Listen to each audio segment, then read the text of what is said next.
Imagine you're a dad with a wife and a daughter at home, and one day you have the most stressful, angry, emotionally charged moment. You erupt, something's happened, and it causes you to lash out at the people that you love. Then imagine your wife saying these exact words to you. Number one, don't ever do that again. Number two, you've never done that before, which means number three, you got more issues than Time Magazine. What would those words do to you? Well, this is exactly what happened to my guest, Noble Gibbens. He is one of my favorite people in the emotional intelligence world. He is the founder of EQ Boss. He's an emotional intelligence trainer and consultant. He coaches high-level executives and leaders, and he's an emotionally intelligent father and husband. For those of you watching on YouTube, you can see what he looks like. He's a big dude, strong. He's got a giant beard. He's got tattoos up his arms. He's a West Point grad. So his look doesn't seem to go with emotional intelligence at all. And that's not just me poking fun at him. He does it himself. He's such a great guy. I love his stories, and I love how huge his heart is and how deep our conversations go every time I talk to him. And I think you guys are going to really love the conversation we have. Here are some of the big moments from our conversation. Number one, when he explained this moment he had with his wife where she told him, you don't have to behave the way you feel. Like, mind blown.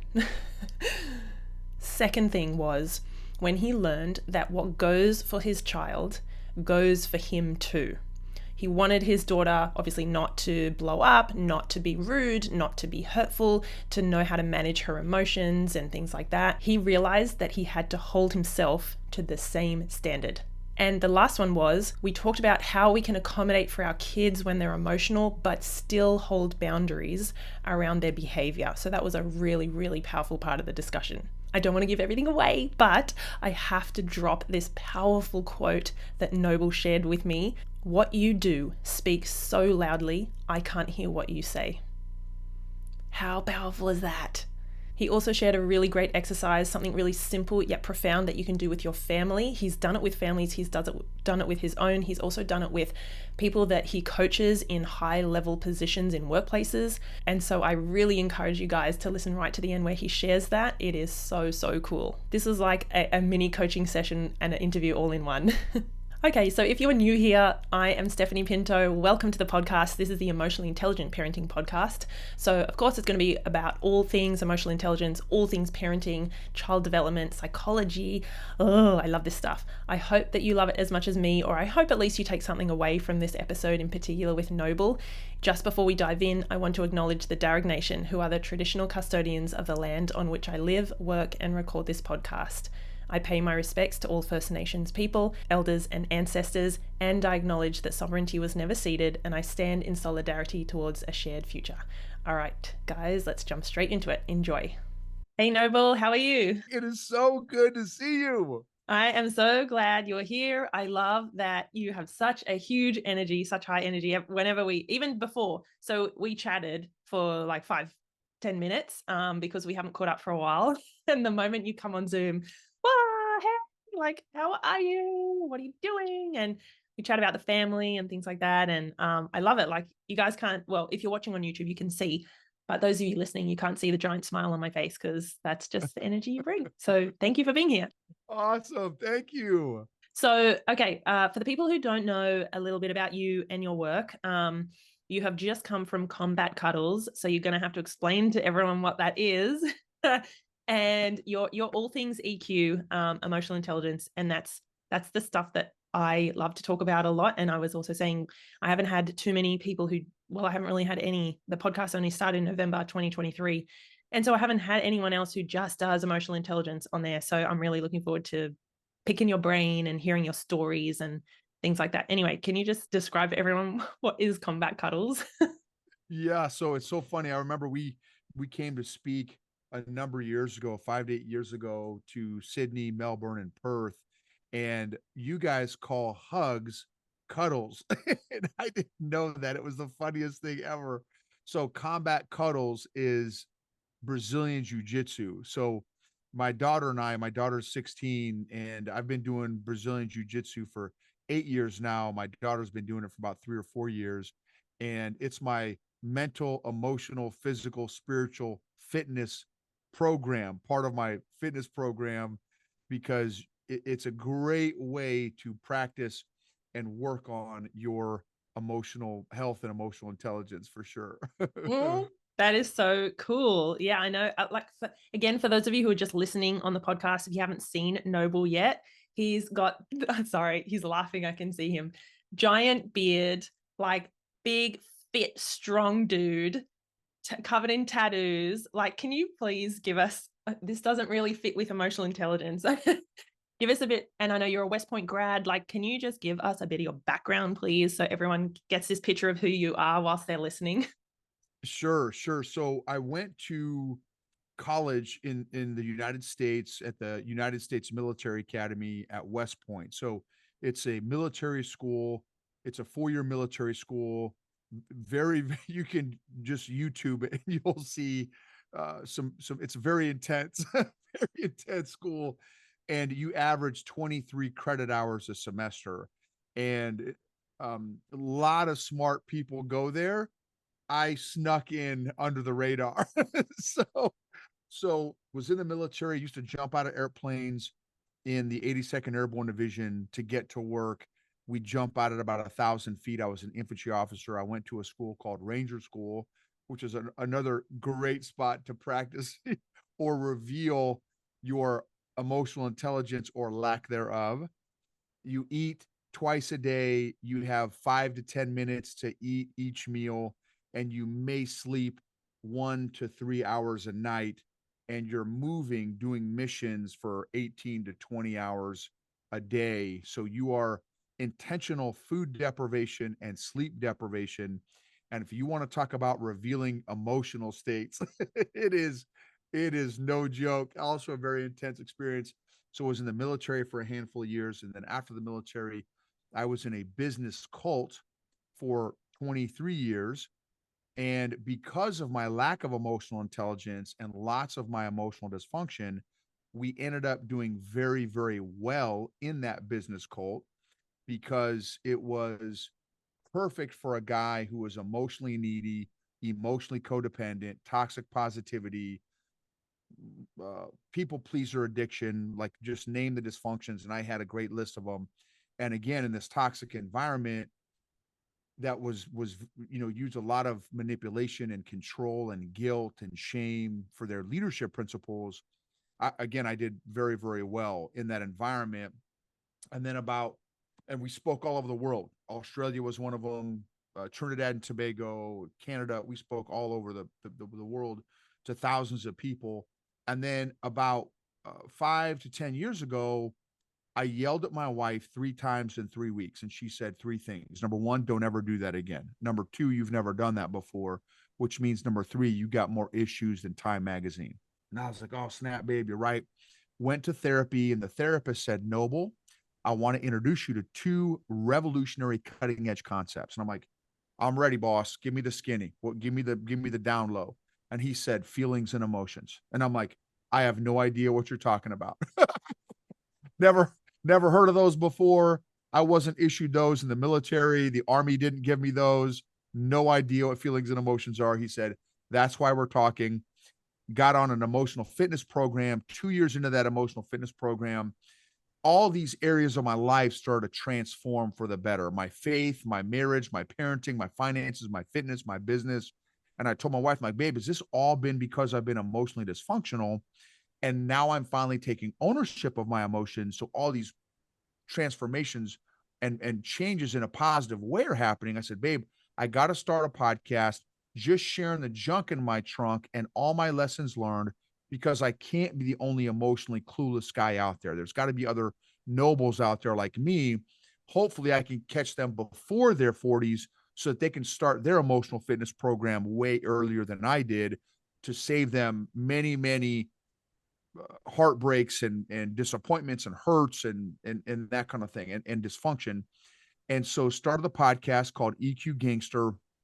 And then from that podcast and YouTube, it's on YouTube as well, EQ Gangster. One of my started to get a lot of people reach out and say, hey, Noble, do you have anything else? The podcast is great, the YouTube's great, but do you have any more training or skinny?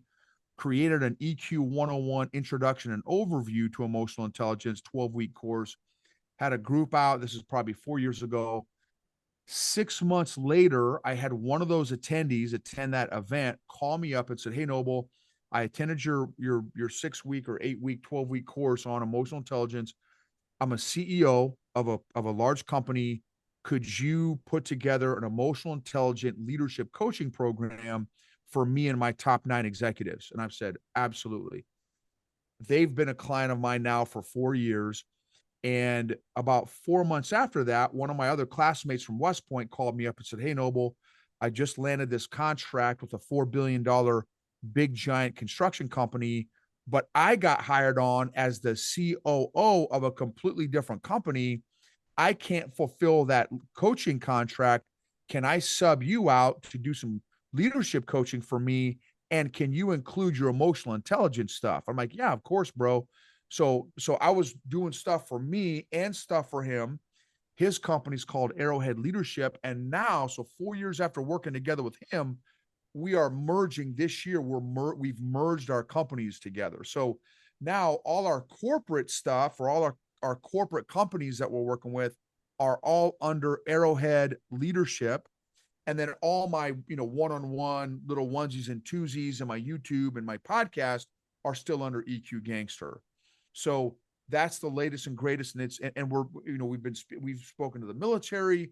We just did some speaking engagements at this organization called the Pentagon in the United States, which is a big military complex. We've done speaking engagements for kids. I just did a speaking engagement for 130 kids, so 65 kids, 130 people, 160 people, for 8-year-olds to 18-year-olds that are very involved in the rodeo, Western rodeo stuff, horse roping, horse riding, horseback racing, all the rodeo activities. These kids are like hardcore into it, and they wanted some emotional intelligence, emotional health training, some resilience training. So anyway, a lot of God's opening up tons of doors, but that's the latest on Noble. Holy moly. Okay. You just like packed everything in. I didn't know half of that stuff. I didn't know. Now you're merging your company. Like there's so much. By the way, we didn't touch on though your wife Kathy and her amazing podcast. Can we, because I think everyone listening or watching, I think this is going to be something that you will probably want to jump on, regardless of the age of your kids. Can you tell us a bit about, is it Filter It Through a Brain Cell? Pretty sure that's it. Yeah, you nailed it. You nailed it. So it's called Filter It Through a Brain Cell. It is a podcast teaching kids and parents how to think critically. So many, now I don't know how it is in Australia, but in the United States, so many people, kids and adults, are allowing their emotions to drive their decision making and their interactions on social media. Social media, if you have not watched an amazing documentary called The Social Dilemma on Netflix, it is powerful and will absolutely blow your mind on the science behind social media. And it is intentionally to provoke and stir up our emotions. That's the whole point. So if you don't know how to manage, if you're not aware of your emotions, you don't know how to acknowledge, identify, or process or manage your emotions, and therefore don't know how to think critically, you will potentially wreck your life and potentially a lot of other lives and relationships, because you don't know how to do that. So her podcast teaches logical fallacies, teaches critical thinking. It's a very, very powerful tool. And her podcast episodes are literally 5 to 10 minutes. Occasionally show up, they may go 15 minutes. She had me to do a couple of her episodes. They were longer because I'm long-winded.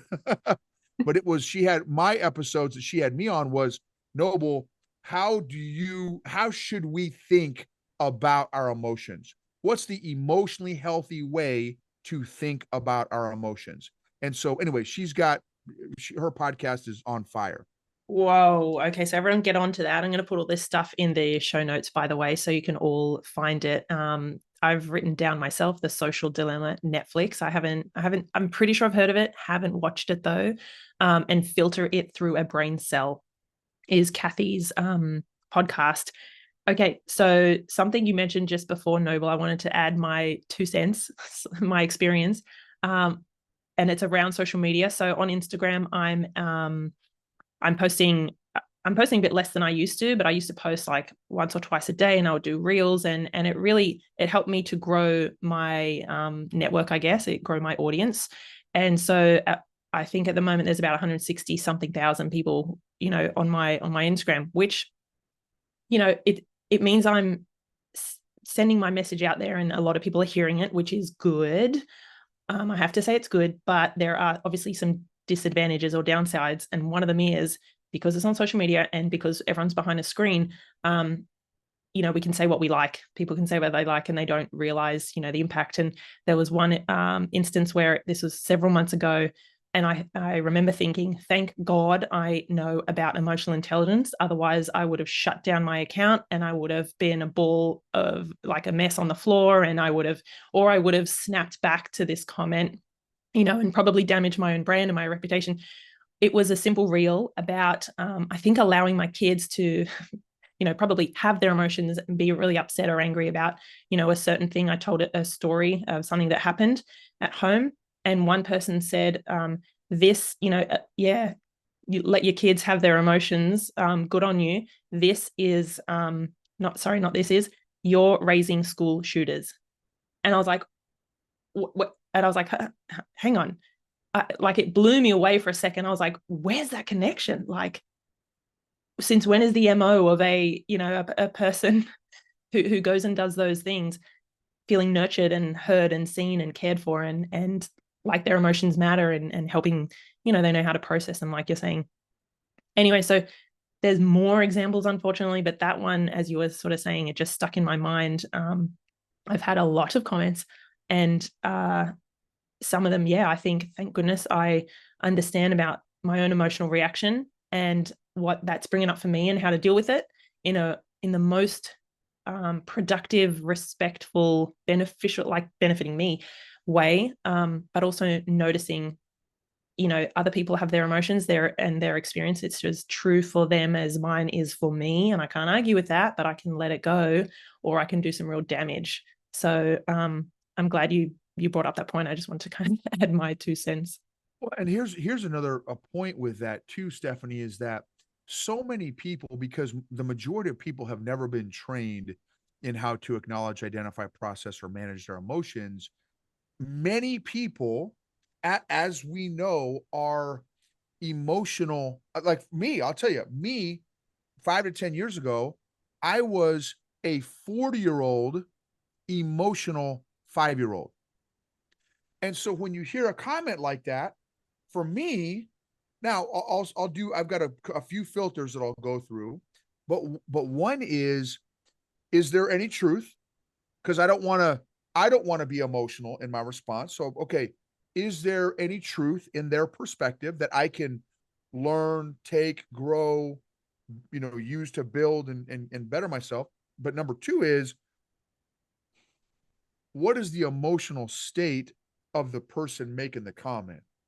Most of the time, I can, okay, they're if their comment is by default emotional, I know there's a good chance that they have potentially a lower EQ.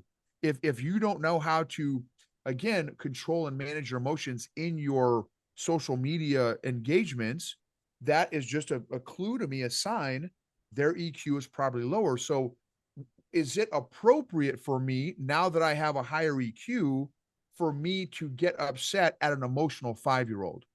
That's not appropriate for me. Why would I, if a 5-year-old kicked me in the shin, would I kick him back? Of course not. They're 5. I don't, there's no need for a grown old dude to treat a 5-year-old the way a 5-year-old treats me. That's very, very emotionally immature. So I just want to remember, okay, that's their emotional state. and their emotional age that they're probably working from, which is fine. I don't need to engage and come down and drop my EQ. Oh my God, brilliant. I love how you described, if a 5-year-old kicked you in the shins, would you kick them back? Like you'd need to be take the high road, be the more emotionally mature or just the more mature person. And that goes for emotionally charged situations as well. I'm fighting a little bit of a cold, so if my voice sounds a bit croaky, that's why. It made me actually think, Noble, I know you've got some stories and I want to hear them because I know that I feel like those things really land with parents a lot. And something that just happened last night, I'm going to drop a story in. My two kids were like, it was almost bedtime. So my kids are 7 and 10, and they were doing a bit of tit for tat, like, oh, you did it, oh, I can't, and then doing faces at each other. And it was just, that irritable kind of just before bedtime time of the day. And I could see it was almost like I had zoomed out, like above myself and the kids and the situation. And I was looking at it. And don't get me wrong, I cannot always 100% of the time do this. Sometimes I'm like, guys, that's enough. Like sometimes I'm, human, but I could see what was happening. And I was like this zoomed out version of me looking at their like an emotional 7-year-old, an emotional 10-year-old. And I was like, I've got to be, I'm 37. So I've got to be like an emotionally mature 37-year-old, not like dip down to their level and just, um, yell and call the shots kind of thing. But it's really fascinating when we have a bit more of that self-awareness to know, okay, they're arguing back and forth. There's this disagreement. Then like we need to bring in some kind of circuit breaker, or I need to, because they're just going back and forth at each other. And it's so like I was able to remain calm even at the end of a very long day. And this week that we're recording this, I have my parenting conference on, so lots of stuff is happening. And I was like, wow, like I just kind of reflected after that, and I was like, we eventually sorted it out and got them activities and set up before bed and stuff. But that could have gone very differently. And probably a few years ago, it would have. I would have been like, right, if you can't sort yourselves out, you're going to bed early. I don't care. Separate rooms, done. Like just to kind of nip it in the bud. You know what I mean? So huge. It's excellent job to be able to have that awareness, especially in the moment. Here, so a thought that gave me that I think a lot of us. Well, I'll tell you, me personally, and this is one area I'm working on like real time. So something that I have been doing some research on and researching because it's affecting me personally is how tremendously my emotional intelligence is affected by my energy levels. So when my energy level goes down to no joke, being the age I am now as an older dude, when my battery gets to 60% at 50, the ability for me to make consistent, wise, predictable, emotionally healthy decisions drops exponentially. The more fatigue, so the more fatigue enters my headspace and body space, the less effective I am at decision making. And so now I am super aware. I say I'm super aware. I'm growing my awareness around my energy levels because I know that if as soon as that battery starts hitting the 70%, 60%, God forbid it hits 50 to 40%, I have to get a power nap in like immediately. It's like the alarm bells go off and I need a 5-minute power nap, a 10-minute power, something. I need to stare at a wall. I need to get alone, something to dial to rest and recharge my batteries even a little bit to get back out into whatever I was doing. But if I allow, and here's the thing, that's especially true for our kids. I know this. and I for 10 years, 12, 14 years, when our daughter is tired, I, I I deal with our daughter very differently when I know she's tired versus when she's energetic. Not that I lower the standards when I know she's tired, but I increase the grace and the compassion the more tired she is. Now I'll still amor. I'm part Spanish, so I speak to her in Spanish. I'll say amor. I call her. That's what I call her. You know, amor means love, and I say amor. I said I appreciate that you're feeling smoked right now, that you're super tired. That's not the appropriate way to respond to your mother. So go ahead and make that right. Again, I appreciate that you're smoked. Listen, I'm tired too, so I appreciate that, and we'll let you hit the rack here as soon as possible. But let's make it right with mom here. What do you need to? How do you need to address mom? Hey, mom, sorry, I was short at you. I snapped at you. Okay, awesome, mom. Cool. Yep. Hey, hon, no sweat. Okay, got it. Okay, Almor. Now go ahead and hit your bedtime, right? So, you know, I want to give her lots of grace, but I'm not going to lower the standard and say, okay, yeah, you can treat mom poorly because you're tired. No, just like I can't treat you poorly because I'm tired. I'm smoked too, and I want to gorilla stomp you right now, but that's not appropriate, right? That's not appropriate. I don't. This is something my wife taught me years ago. I don't have to behave the way I feel. I don't have to behave the way I feel. I still haven't mastered that. I'm still working on that, but that applies for not just me as the parent, but also our kid as well. Hey, kid, understand you're smoked. Understand you're probably frustrated. Understand you know your people budget is very low right now because of her personality. She's it's a for the disc model people. She's conscientious, dominant personality, and their people tolerance is a lot less than the influencers and the steady personalities. You know, they have a lot higher bandwidth or more capacity for people interaction than a conscientious dominant personality. And so, hey, I appreciate that your people tank is low. I appreciate that.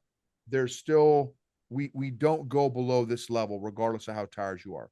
It's never appropriate to mistreat somebody regardless of how tired you are, right? And that goes for me too, right? There's sometimes again I want to throat punch people. I can't do that, right? That's not an appropriate response, right? But regardless of how tired I am or how much I disagree with them, or it's just not an appropriate response, right? So and so I, you know, in communicating this with my daughter, I have to model the behavior that I expect as well, right? So anyway, I just want to talk about that, you know, just the energy levels based on your story there. Thank you for sharing that.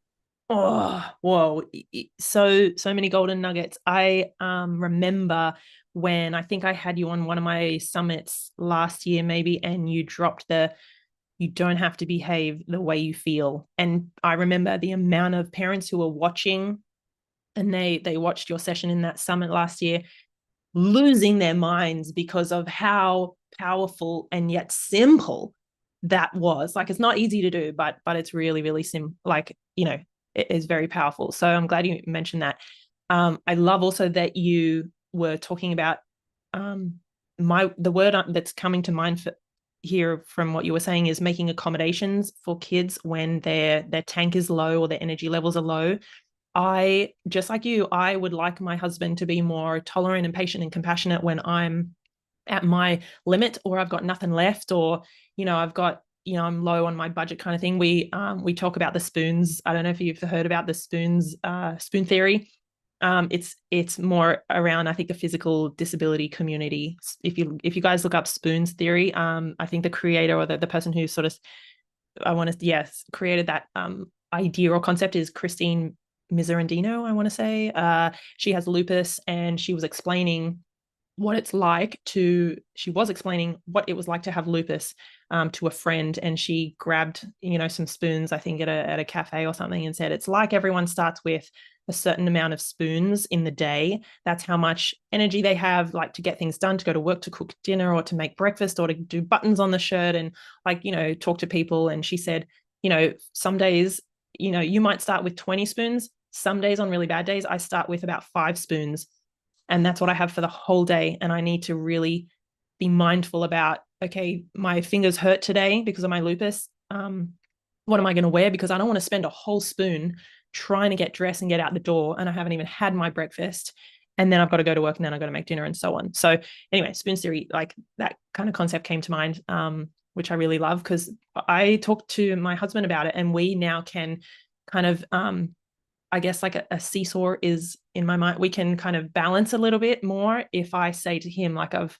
got like 1 spoon. Can you please deal with the kids? And that's so much more respectful, but also I think beneficial in our relationship than me being like, can you get the kids? I've been at work all day. Like, all I'm asking is for you to put them in the bath, blah, blah, blah, blah, blah. And then it starts an argument. So yeah, I think you also said, Noble, if we need to be able to model emotional intelligence or emotional awareness and things like that to our kids, and we have to, what goes for our kids goes for us, and vice versa. I don't know if that kind of makes sense. Yes, that's fire, which is one of the next points that I actually wanted to make is our kids. So here's a fire quote: "What you do speaks so loudly, I can't hear what you say." Which is what every kid, physically or subconsciously, is telling their parents. What you do speaks so loudly, I can't hear what you say. For example, I have somebody that I know who is he's a parent, has kids, and is a screamer. And here's the irony: he will scream at his kids when his kids are screaming. And for me, it's like, dude, like, this is a no-brainer. You you know why they're screaming, right? Like, you are modeling the behavior that they are doing. They learned how to do this from you. And he told me, a different conversation, that he had the same thing from his dad. His dad was a screamer. This stuff. So here's my question to you all. If you're listening, if you're watching, what is the emotional legacy you want to leave your family? What's the emotional legacy you want to leave your family? Here's an exercise I just did with my family last week. No, yes, last week. This weekend, I think. This was fire, or fuego for those who speak Spanish. What? Check this out. So I did this exercise with a client of mine, one of my corporate clients, and I had him do it. And I thought, oh, snap, this is fire. I need to do this exercise. So while my client was doing the exercise, I was doing this for myself. Here's the exercise. It's it's it's tied to what is the emotional legacy you want to leave your family. So this is the exercise. I just posted this on my LinkedIn channel, on my LinkedIn profile too, on LinkedIn. Just posted it yesterday, I think. So culture is the culture of a company is directly affected by the emotional intelligence of the leaders in that company. And I say this on my podcast a lot. Emotionally healthy leaders create emotionally healthy cultures, which lead to maximized and optimized results, outcome, performance, and engagement. The same is true for families. Emotionally healthy parents create emotionally healthy cultures, which lead to maximized, optimized results, outcomes, performance, and engagement. Negative peer pressure is as strong as family identity is weak. Negative peer pressure is as strong as family identity is weak. The stronger the culture of a family, the better the decision making of the individuals in the family. So here's the assessment. I did this with my client and I'm like, this is so dope. I got to do this for myself. And it freaked me out. So I said, okay, 5 minutes, bro. I'm going to shut off my camera. I'm going to shut off my mic. I want you to spend 5 minutes describing your actual family culture. Describe it. Don't analyze it. I don't want you to write down the culture that you want to have. I want the actual culture of your family, which takes self-awareness and social awareness. And it takes a heck of a lot of honesty and vulnerability and courage to answer this question objectively. So as soon as I gave that exercise, I'm like, oh crap, I have to do this too. I've never done this before. I got to do this. So shut the camera off, set my watch alarm for 5 minutes. 5 minutes later, I had 32 descriptions of the culture of my family. 32. And then I had this terrifying wash over my body. It's terrifying. I'm like, wait a second. But what percentage of these are actually true versus what I want my family culture to be? So then I'm like, well, how do I check myself? I got to ask my wife and my 16-year-old daughter and our 18-year-old niece who's been staying with us for the past 4 weeks. It's like we've got our own consultant. So I'm like, this is going to be fire. So I came home and I said, all right, y'all, it was lunchtime. The kids were working on the ranch. They had lunch break. I said, okay, right now, put the pizza down real quick, put the, chicken wings down and grab your phones. And I want everyone, we're all going to take 5 minutes. I said, I just did this exercise, an hour ago. We're all going to do this. I want you to write down as many things as possible. Don't analyze it. Just vomit for 5 minutes. I want you all to describe our family culture. And I was shaking in my boots on what I was going to get. You want to talk about an EQ assessment? You want to talk about an EQ check? How far off am I going to be from what my wife is going to write down, what my 16-year-old daughter is going to write down, and what my 8-year-old niece is going to write down? How far off am I? Or, God willing, how aligned am I is hopefully my goal, right? And so I videoed it. I said, okay, hit me, give it to me.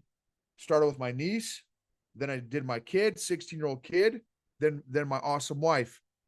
And thank God it was a monster victory.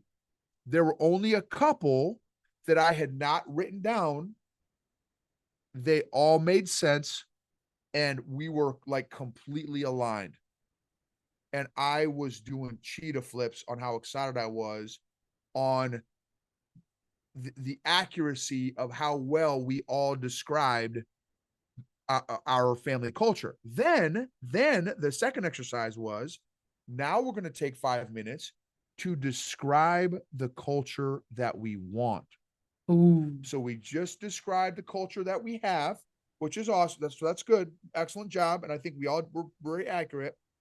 Now I want us to take 5 minutes to describe the culture that we want. But I said, for you, daughter, and you, niece, I'm giving you a different spin. Since you guys are young ladies, young adults, y'all are, about to leave the house and go off and do your own things in your life that, with your strengths and passions and stuff.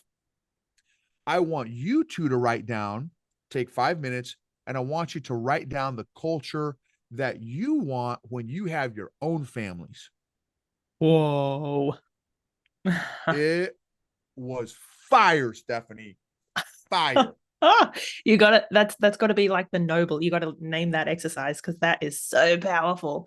I don't want to steal it, but oh man, that's good. Yeah, use it. Are you kidding me? Use it. Absolutely. So for people listening though, if they think, "Ooh, I don't know if I'm ready to do that," or I don't know if I have the time, because that's a great exercise. I think for coaching, when we have a relationship with someone and we're ready to, and they want to dive deep, is there something that maybe like a summarized or I'm trying to get, what can people kind of walk away with and think, you know what, I could do that over dinner, or picking the kids up at school. So, so, so here's some caveats, right? The caveat is if you have little teeny kids, you know what I'm saying? They're not going to be tracking like a VCR and be able to actually answer that question with any kind of like for legitimacy. So this is probably for older kids, teenagers, middle school, high school kids.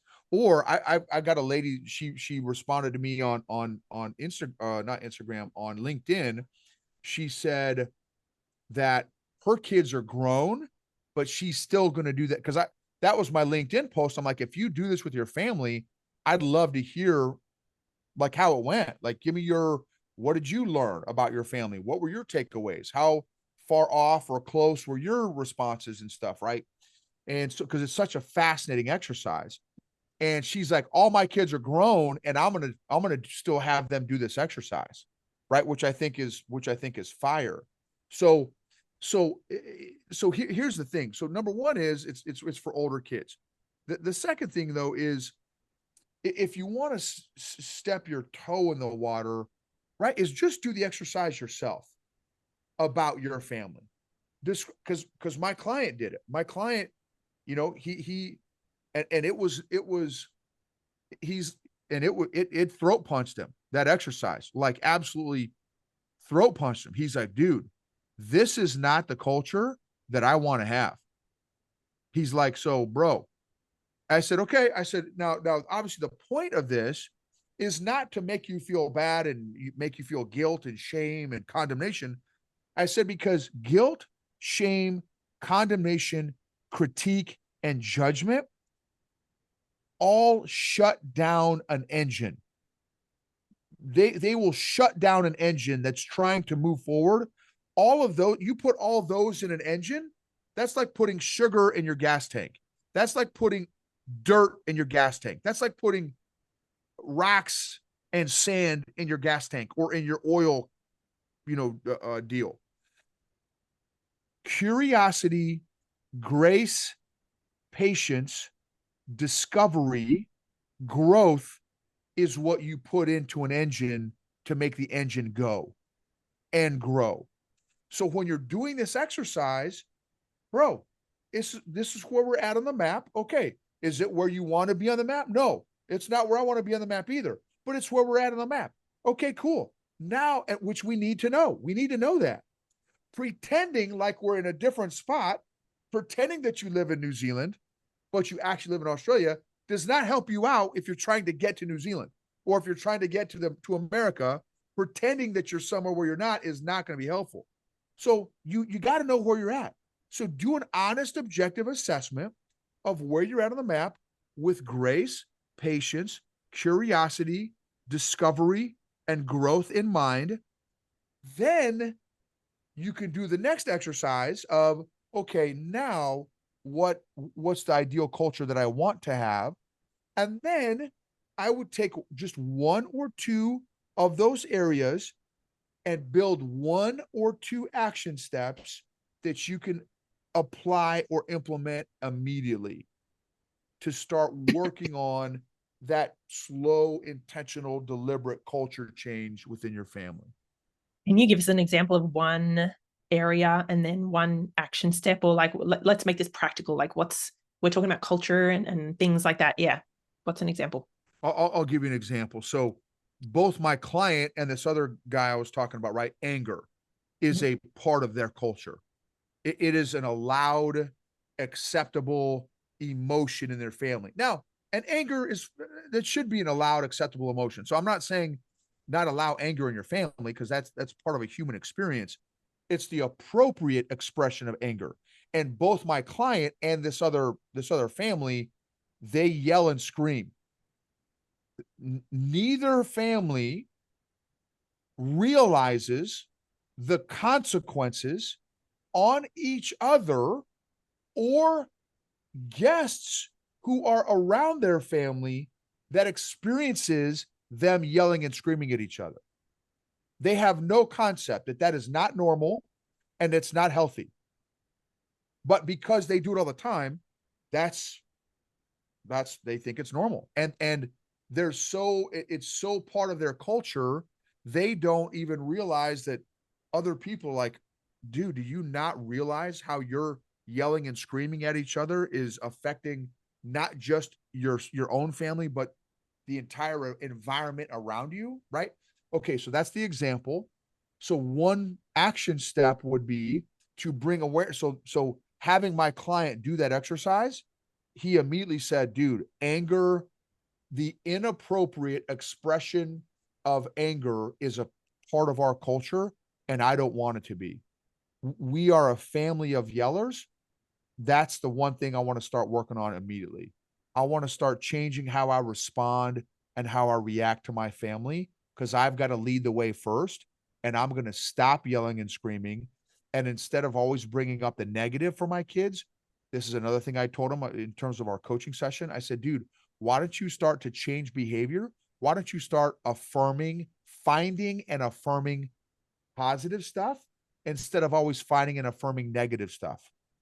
And see what that does to both your anger and to the behavior of your children. Whoa, fire. Absolute fire. I really truly see you as like the one of the thought leaders and one of the magicians in the EQ space.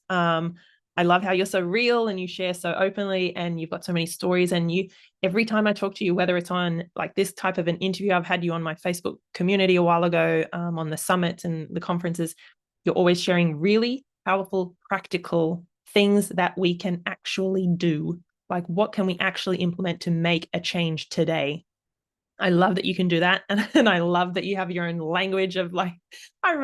You were talking about, I think when you were talking about your daughter, and there are a couple of words there. You said when she was smoked, and I was like, oh, I wonder if that means really tired. Like I had to translate. I was like, Noble, I love it. Thank you so much. Yes, of course. Absolutely. My pleasure. So thankful for you, Stephanie. Thank you for all that you do, just in this whole space, right? With parents, adults, just you being such an amazing ambassador on emotional intelligence and emotional intelligent parenting, right? Which is your world. It just you are transforming generations, Stephanie, which is I mean, that's incredible. That's the significance, the fulfillment. I mean, that's generational impact. That's huge. That's tremendous. I'm blessed Ah, to know you. thank you so much. That means a whole lot coming from you. Okay, so we talked about the fact that we don't have to behave the way we feel. We talked about we didn't talk like we didn't mention it too much, but boundaries you touched on, still having boundaries with your daughter, for example, even when she is smoked. um, that kind of two-way, what goes for us goes for our kids as well. And you know what? I was able to type this as you were talking. I sneakily wrote this down because I loved it. What you do speaks so loudly, I can't hear what you say. Like that just blew my mind. I hope that did that blow anyone else's mind? Any last message or anything that you want to share with parents before you tell us remind us where people can find out more about you, where they can follow you, where they can reach out to you, where they can, talk to you and things like that. So just the last thing is just encouragement that again, just remember for yourself, it's not productive or helpful to beat yourself up. Guilt, shame, condemnation, critique, and judgment are just not helpful growth tools. They're not helpful growth emotions. They're very, very powerful, very unhelpful in terms of growth. Try to develop a new emotional habit pattern, package of emotions when you're wanting to grow and change for behavior change and have curiosity, a discovery mindset, growth, patience, and grace in order to develop more traction in your journey for growth and change and transformation so that you and we can model the behavior regarding emotions, the thought process around emotions that we need to raise the next generation of world changers. Whoa. Wow, wow, wow. Okay. Truly inspiring. And again, I have a giant grin on my face because I've loved so much of this conversation, every little ounce. I hope that everyone listening has taken away as much as I did, if not more. Thank you again, Noble. It's been an absolute pleasure. Likewise, likewise. So I'd love to follow you guys, or you guys check me out on social media, Facebook, Instagram, Noble Gibbens, to however I can help out you, your audience. Obviously, I'm here for you, Stephanie. Just very grateful for you. Awesome. Thank you so much. Hey guys, it's me again. I hope you really enjoyed that conversation as much as I did, if not more. Noble is such a powerhouse and he's got such a huge heart and he shares so openly. Like, he does not hold back. You guys can see that from the conversation. So please tell me if you enjoyed it. Please, send us some feedback on that conversation. Let us know you're going to do that exercise that he shared right at the end. That's a really powerful one. I will admit it is still on my to-do list, but I really, really want to tackle that. I want to give it a go and I want to see what my kids and my husband come up with. If I do it, I will share it with you guys. I'll make a mental note. So please go and find Noble and follow him on all the places, YouTube, Instagram, Facebook, things like that. Also, I want to remind you, I haven't talked about this for a little while, but if you are interested in learning more about emotional intelligence, parenting, things like that, you can jump onto my website at stephaniepinto.com/courses. And you can check out 5 courses that I have currently. One of them is actually free. It's the Introduction to Raising Emotionally Intelligent Kids. That's a free online course that you can complete at any time, anywhere, just on the ease of your own phone or desktop. I also have Decoding and Diffusing Challenging Behaviors. This is more around understanding our kids' behaviors from the nervous system point of view. So I like to always bring in science and this research that we now know that our parents didn't know about what is going on with bodies, humans, nervous systems, brains, and things like that when we are having these, stressful emotional moments. I have another one called Supporting Anxious and Sensitive Kids. So that's a 1-hour masterclass. If you have a child who is anxious or maybe has been diagnosed with anxiety and you want some extra support or some guidance, I would love you to go and check that one out. That's one that is really, really helpful. And I have my Help I'm a Shouty Parent online course. That's 7 modules and resources around helping you to understand why sometimes we get into this habit of really, being a yelly parent or a triggered parent, the impacts of some of these behaviors on our kids and our relationship, what's truly happening underneath our kids' challenging or disruptive behavior, how to overcome what we call the emotional hijack and not flip our lid so much, and obviously understanding our triggers and how to respond rather than react. The last one I particularly love, this is on EFT tapping. So it's emotional freedom techniques and it's a science-based technique. And this one is for parents who sometimes find it really hard to manage triggers and anger when their kids have big emotions, and they want some powerful practical tools that they can do in the moment or just after they have flipped it and sometimes feel really, really guilty. So I have been there myself. It's a 1-hour class, it's on EFT tapping, and it's for you whether you're new to EFT or you have some experience with it, then this is something that could be really helpful for you. Okay, so I will leave it there. Go to stephaniepinto.com/courses if you want more info on those or to check them out. Thank you again for tuning in. I hope you enjoyed this conversation, and stay tuned next week because we have another conversation that is going to be really insightful and I think really uplifting for you all. All right, take care, guys.